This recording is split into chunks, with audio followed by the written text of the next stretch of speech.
ನಿಮ್ಗೆ ಕೆಲ್ಸ ಸಿಗ್ಬೇಕಾ? ನೀವ್ ಬರ್ದಿರೋ ಎಕ್ಸಾಮ್ ಚೆನ್ನಾಗ್ ರಿಸಲ್ಟ್ ಬರ್ಬೇಕಾ? ಅಥವಾ ನೀವ್ ಅನ್ಕೊಂಡಿರೋ ಕೆಲ್ಸಗಳಾಗ್ಬೇಕಾ? ಹಾಗಿದ್ರೆ ನೀವು ಈ ವಿಡಿಯೋನ ಕೊನೆವರೆಗೂ ನೋಡಿ. ನಾವ್ ಇವತ್ ಬಂದಿದ್ದು ನಮ್ ಬೆಂಗಳೂರಿನ ಕಾರ್ಯಸಿದ್ಧಿ ಆಂಜನೇಯ ದೇವಸ್ಥಾನಕ್ಕೆ. ಈ ದೇವಸ್ಥಾನದ ವಿಶೇಷತೆ ಏನು ಅಂದ್ರೆ ನೀವು ಅನ್ಕೊಂಡಿದ್ ಎಲ್ಲ ಆಗುತ್ತಂತೆ.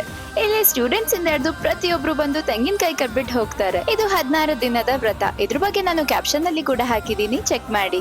ದೇವ್ರ ಹತ್ರ ನಿಮ್ಗೆ ಆಗ್ಬೇಕಾಗಿರೋ ಕೆಲ್ಸನ ಹರಕೆ ಮಾಡ್ಕೊಂಡು ಕೈ ಕಟ್ಟಿ 108 ಸಲ ಕಾರ್ಯಸಿದ್ಧಿ ಆಂಜನೇಯ ಮಂತ್ರ ಪ್ರತಿದಿನ ನೆಕ್ಸ್ಟ್ 16 ದಿನ ಹೇಳ್ಬೇಕು. ಆ 16 ದಿನದಲ್ಲಿ 4 ಸಲ ದೇವಸ್ಥಾನಕ್ಕೆ ಬಂದು ಪ್ರದಕ್ಷಿಣೆ ಹಾಕ್ಬೇಕು. 14ನೇ ದಿನ ನೀವು ಕಟ್ಟಿರೋ ಕಾಯಿನ ಬಿಚ್ಚಿ ಪ್ರಸಾದ ಮಾಡಿ ಜನಕ್ಕೆ ಹಂಚಿದ್ರೆ ನೀವು ಅನ್ಕೊಂಡಿರೋ ಕಾರ್ಯ ಆದಷ್ಟು ಬೇಗ ನೆರವೇರುತ್ತಂತೆ. ನೀವ್ ಅನ್ಕೊಂಡಿರೋ ಎಲ್ಲ ಕೆಲಸ ನಿಮ್ಗೆ ಆಗ್ಲಿ ಅಂತ ಹೇಳ್ತಾ ಆದಷ್ಟು ನಿಮ್ ಫ್ರೆಂಡ್ಸ್ಗೆ ಈ ರೀಲ್ ನ ಶೇರ್ ಮಾಡಿ. ಇದೇ ತರ ಕಂಟೆಂಟ್ ಜೊತೆ ಮತ್ತೆ ಬರ್ತೀನಿ. ನಮ್ ಪೇಜ್ ನ ಫಾಲೋ ಮಾಡೋದ್ ಮರಿಬೇಡಿ. ಜೈ ಆಂಜನೇಯ.